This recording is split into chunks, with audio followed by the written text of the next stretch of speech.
আমি সময় তোমাদের ভালোবাসা নিয়ে চলে এসেছি একটা রান্নার রেসিপি নিয়ে। বাহারি রান্নাঘরে আজকে রান্না থাকবে মিল্কি চিকেন। তো মিল্কি চিকেন আমি কীভাবে রান্না করব তার জন্য আমার সম্পূর্ণটা ভিডিওটা দেখার তোমাদের কাছে অনুরোধ রইল। তো চলো বেশি দেরি না করে রান্নাটা শুরু করা যাক। রান্নাটা করার জন্য দেখো আমি এখানে নিয়েছি 750 মুরগির মাংস নিয়েছি। মুরগির মাংসটা আমি আধ ঘন্টার জন্য শুধু নুন দিয়ে ম্যারিনেট করে রেখেছিলাম। আর এখানে দেখো গ্যাস জ্বালিয়ে আমি কড়াই বসিয়ে দিয়েছি। এই কড়াইয়ের মধ্যে আমি শুকনো কড়াইতে আমি দিয়ে দেবো মাংসের টুকরোগুলো। সম্পূর্ণ মাংসগুলো আমি দিয়ে দেবো। দেখো সম্পূর্ণ মাংস আমি দিয়ে দিয়েছি এর মধ্যে। আর এর মধ্যেই দেবো আমি এই বাটি মেপে 1 বাটি দুধ। দুধটা আমি রুম টেম্পারেচারে দুধটা দিয়েছি। সম্পূর্ণ দুধটা দিয়ে দিলাম। এখানে আমি 250 গ্রামের মতন দুধ রয়েছে। একটু নাড়িয়ে দিলাম আমি। আর এর মধ্যে দিয়ে দেবো আমি কিছু মশলা। দিয়ে দেবো আমি 2টো টমেটো, গোটা টমেটো আমি দিয়েছি মাঝারি মাপের। দিলাম 2খানা কাঁচা লঙ্কা।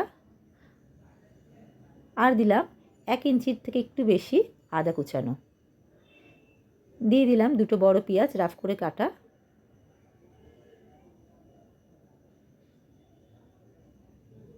দেব 2টো শুকনো লঙ্কা। আর দেব 20-25 কোয়া রসুন।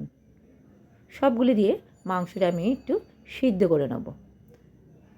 একটু নাড়িয়ে দিলাম, মাংসটা নাড়িয়ে দেবো আমি সবগুলো দিয়ে একটু ঢাকা দিয়ে আমি এই মাংসটা একটু সিদ্ধ করতে দেবো 5 মিনিটের জন্য। তো চলো ঢাকনাটা আমি দিয়ে দিই।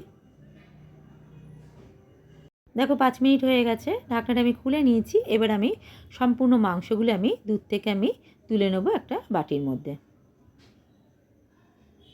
গ্যাসটা আমি কমিয়ে দিয়েছি। সবগুলি মাংস আমি এখানে তুলে নিয়েছি। আর এই দুধের মধ্যে যে মশলাগুলি রয়েছে আমি টমেটো থেকে আমি ছালটা আমি ছাড়িয়ে নিলাম।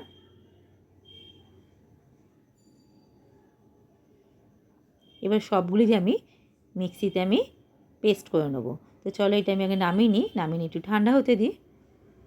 যতক্ষণ ঠান্ডা হবে ততক্ষণ আমি এখানে একটু আলু দিয়ে ভেজে নেবো। এখানে দেখো আমি 2খানা আলু দিয়েছি। আলুটা আমি ভালো করে কেটে আমি 8 টুকরো করে নিয়েছি। কড়াইতে আমি তেল দিয়ে দিলাম। রান্নাটা আমি সম্পূর্ণ সাদা তেল দিয়েই করব।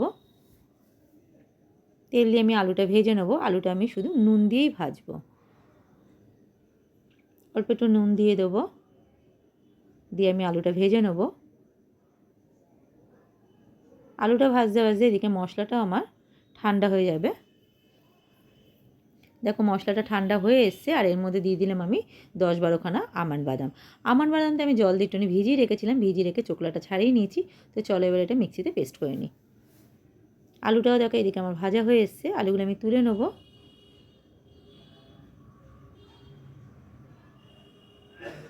কড়াইতে আরেকটুখানি তেল দিয়ে দিলাম আমি। তেলের মধ্যে একটু ফোড়ন দেব। ফোড়নের জন্য দিলাম একটা তেজপাতা আমি ছিঁড়ে, দিলাম 4খানা লবঙ্গ, 4খানা এলাচ, একটু দারচিনি, আর দিলাম 4টে গোলমরিচের গুঁড়ো।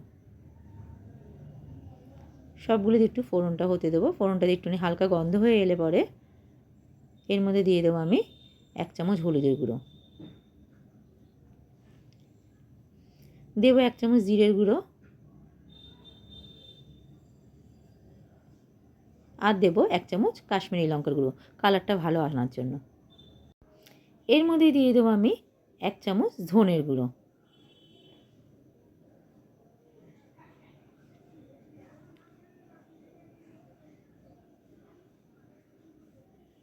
দিয়ে দেবো 1 চামচের মতন চিনি। সবগুলো দিয়ে একটু মশলাটা আমি তেলের মধ্যে একটু নাড়াচাড়া করে নিলাম। দেখো নাড়াচাড়া করে নিয়েছি মশলাটা। এর মধ্যে দিয়ে দিলাম আমি যে মশলাটা পেস্ট করে রেখেছিলাম, সম্পূর্ণ মশলা পেস্টটা।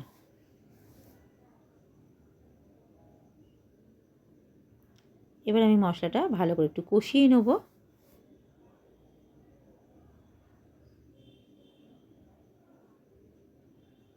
যতক্ষণ না তেলটা ছেড়ে আসে, দেখো হালকা তেল ছেড়ে এসছে। এর মধ্যে দিয়ে দিলাম আমি মাংসের টুকরোগুলো, দিয়ে আমি আবার কষতে দেবো 4-5 মিনিটের জন্য।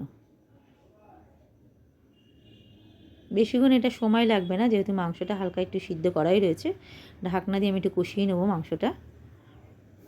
দেখো মাংসটা কষানো হয়ে এসছে, তেল ছেড়ে এসছে। এর মধ্যে দিয়ে দিলাম আমি ভেজে রাখা আলুগুলো। আলুটা দিয়েও আমি আবার একটু কষিয়ে নেবো।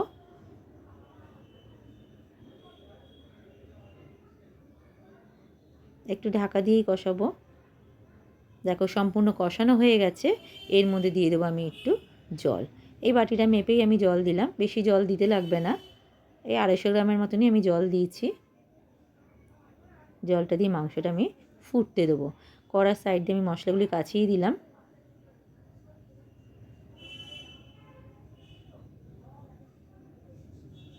এবার একটু ফুটতে দেবো। ঢাকনাটা দিয়ে দেবো আমি। দেখো গ্রেভিটা আমার হয়ে এসছে।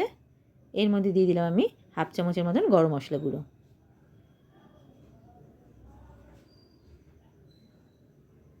আর দেবো 1 চামচ ঘি। ছোটো চামচের 1 চামচ দিলাম ঘি।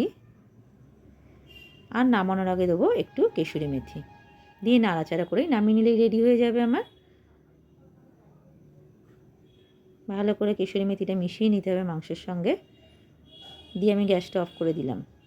দেখো নামিয়ে নিয়ে চলে এসেছি মিল্কি চিকেন। এইভাবে তোমরা এটা বাড়িতে বানিয়ে দেখতে পারো, খেতে দুর্দান্ত হয়।